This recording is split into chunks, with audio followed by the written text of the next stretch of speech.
Oh, power of thunder, hear my Who would even use something so stupid like that?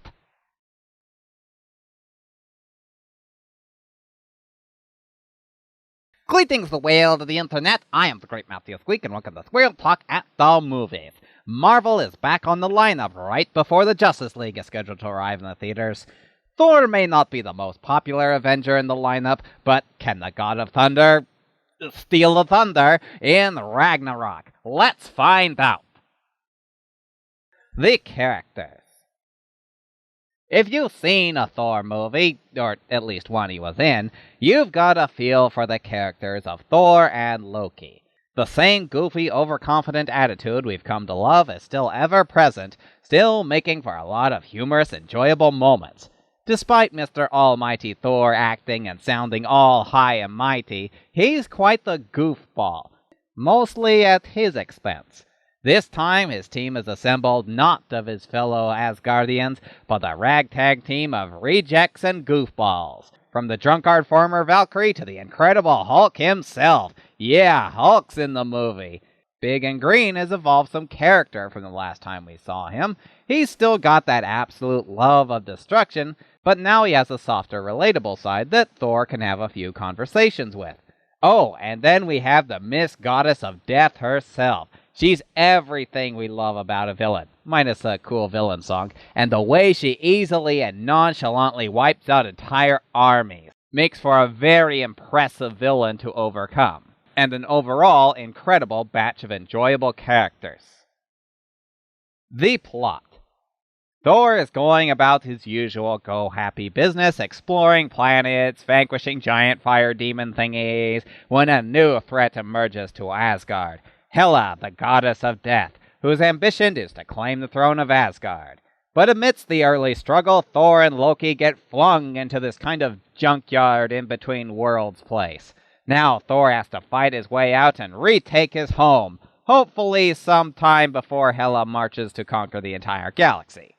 Take what you'd call a normal action movie. All the explosions and fight scenes, and mix it together with a ridiculous comedy.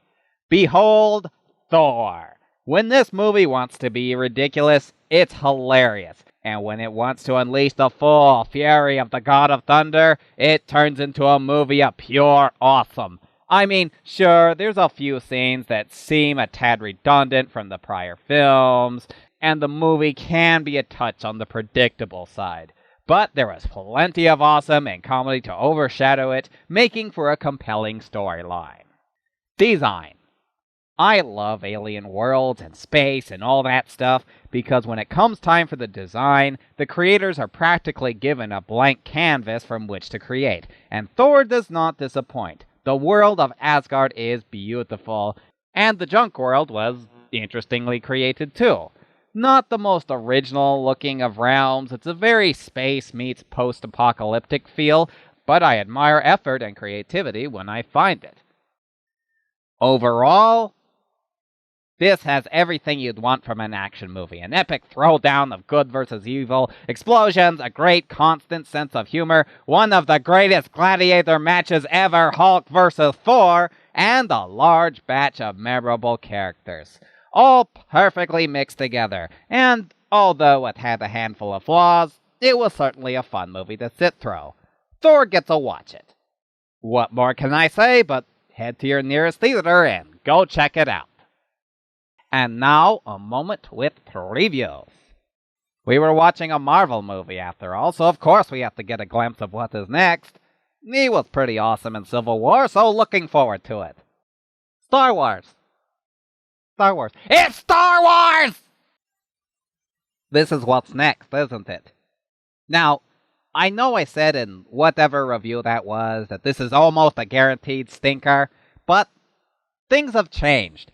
Wonder Woman came out and wowed and amazed us all. So, on one hand, Wonder Woman's in the movie. But on the other hand, so are these two, and a bunch of other unknowns. I know they're iconic superheroes and all, but thus far, all they've done is wave to us that they exist. So as of yet, we don't know if any of them are portrayed very well.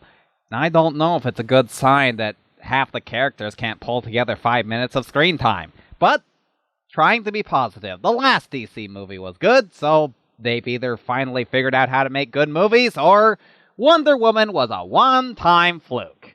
I am the Great Matthew Squeak, and this is Squirrel Talk at the Movies.